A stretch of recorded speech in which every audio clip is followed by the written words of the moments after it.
Hi guys, Dr. Rob Barrington here with some more nutrition advice. There's a lot of information around at the moment regarding high protein diets. High protein diets have been used by athletes for a long time. As you train, as you perform more physical activity, particularly resistance training, your need for protein goes up.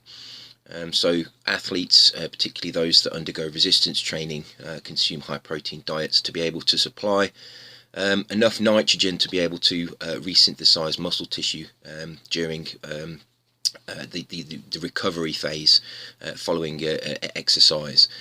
High protein diets have become popular for sedentary people as well, and this relates to the findings in nutritional research that high protein diets actually cause weight loss. I don't disagree with that. High protein diets do cause weight loss. There's lots of evidence supporting that theory. If you go to my blog, or if you look at some of my other videos, I've talked about high protein diets a number of times. What I wanted to talk about today is the timing of the protein if you're trying to use high protein diets to lose weight. And this relates really to the way that protein is digested in the gastrointestinal system. Protein is treated very differently to other nutrients in the food, and the main area of digestion of protein in the body is the stomach. If you think of the stomach as a bag that contains acid, it contains enzymes, and the job of the stomach really is to break down the protein into amino acids, or at least smaller peptides, so that they can be absorbed in the small intestine. Now, this can take quite some time, and this relates to possibly why protein is a weight loss food. When you consume protein, let's say you're consuming some meat, you chew that meat, and that process to some extent breaks the meat up, but it's still the proteins are really still intact. You swallow that meat and it goes into the stomach, and the stomach contains hydrochloric acid. It's about pH 2, so it is quite acidic. And it also contains protein digesting enzymes. Now, the stomach can't release the content until the protein has been broken down, as all of the bonds in the protein need to be hydrolyzed, and the protein is denatured in the stomach. The stomach does move. It's a bag. It has muscular walls, and it's really massaging the protein into this hydrochloric acid enzyme mixture in order to be able to liquefy it.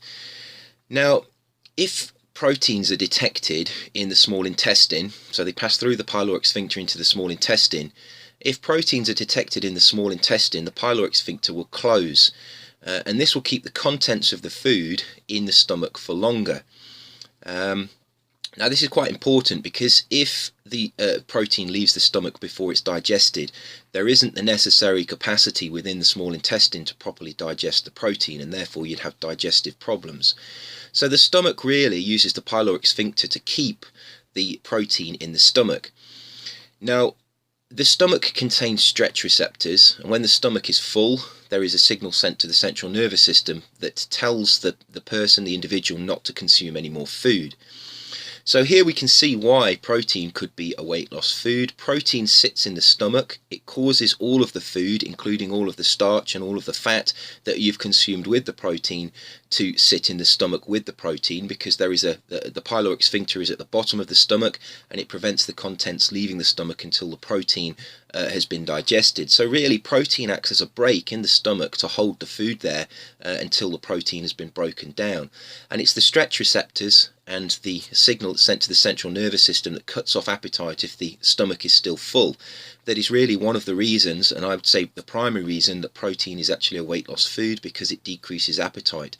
If you eat a high protein diet, your digestive rate will decrease significantly, and protein can stay, if you're consuming meat, protein can stay in the stomach for a number of hours until it's broken down. And this really does reduce the rate at which food can pass into the small intestine. This reduces the rate at which starch and fatty acids are absorbed, and this decreases the nutrient overload on the cells. And nutrient overload on the cells is one of the causes of insulin resistance. So this is why I think protein is a particularly useful weight loss food. Now, in terms of timing protein, What we really need to do is we need to make sure that we're consuming protein with all the foods that we consume. If we're going to consume a high protein diet, it would make sense, if we want to take advantage of this slowing of the digestive process, it would make sense that we want to consume protein with every meal. It would also make sense that we want to consume whole proteins. Whey protein is very useful to athletes. If you consume whey protein after you've trained, the whey protein is also sometimes partially digested, but it's in a liquid form, and it's much easier for the body to break down that whey protein and pass the whey protein into the small intestine more quickly. And because it's already often hydrolyzed, the peptides will get into the blood very quickly. So that is an advantage of whey protein. It's why athletes like whey protein, because the amino acids can get very quickly into the body, and that means that protein synthesis can start more quickly. Now, if you're trying to lose weight, that might actually be a disadvantage. What you actually want to do is to have something in the stomach that stays there for as long as possible to take advantage of this feeling of fullness. So I would suggest that if you are using protein as a weight loss food, that you look at whole proteins, and particularly those that you would consider difficult to digest, which would mean consuming meat, and that would mean fish as well. But meat and fish, really, with every meal, is going to cause your digestive rate to decrease significantly, and that's hopefully going to cause an increase in satiety, and that will have a weight loss effect. Now, it's important to state that this weight loss effect is not because you're reducing your calorie intake. It's a weight loss effect because you're reducing the rate of digestion, and this decreases the rate that the nutrients get into the blood.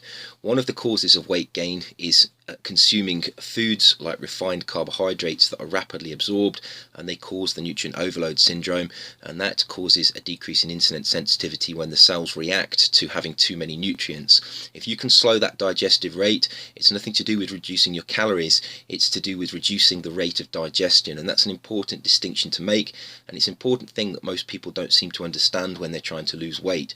If you can reduce the glycemic index of foods, and protein is a very good way of reducing the glycemic index, you can reduce this nutrient overload syndrome that is one of the primary drivers of weight gain. So solid proteins are a good idea, and eating protein with every meal. But you can time protein so that you eat them before foods. Now, if you eat protein before food, that tends to have an appetite reducing effect. And the reason for that is that the protein goes into the stomach, you go through the normal process, the stomach stretch receptors are activated, and satiety is activated through the central nervous system. And this can mean you can consume less food. Now, going back to the point I just made, this is not because what we're not trying to do here is reduce our calories. What we're trying to do is reduce the rate of which particularly starch enters the blood, particularly glucose enters the blood from the digestion of starch, so that we can reduce this nutrient overload. And eating protein before you eat other foods is a good idea, because this is going to induce satiety. Now, there's an experiment. I always people who are skeptical about this information. There's an experiment you can do. Next time you're out for a meal and you've got what I would consider typical pub food, if you have some meat and perhaps carbohydrate on a plate. So let's say you're eating a baked potato or chips, and you're eating it with a steak. Now, if you go to a pub, you'll generally have quite a lot of food. If you go to particularly one of the cheaper pubs, they will probably give you quite a lot of food, and it will be obviously quite low quality. But this is an experiment for theoretical purposes, so let's let the quality of the food slip this one time. If you eat the chips and the carbohydrate first, you will find that you don't actually feel full till you've finished the food.